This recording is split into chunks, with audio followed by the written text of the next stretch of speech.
Seorang ibu rumah tangga, EA, warga Jakabaring, Palembang, diduga menjadi korban penganiayaan yang dilakukan kakak kandungnya pada awal Juli 2026.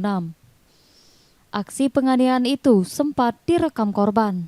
Dalam video, korban tampak dipukul hingga mengalami luka robek di bagian bibir.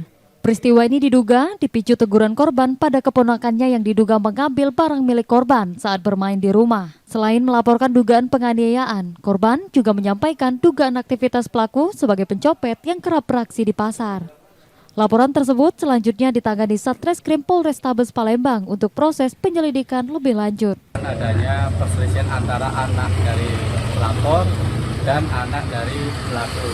Kemudian berawal dari perselisihan anak antara korban dan pelapor tersebut, korban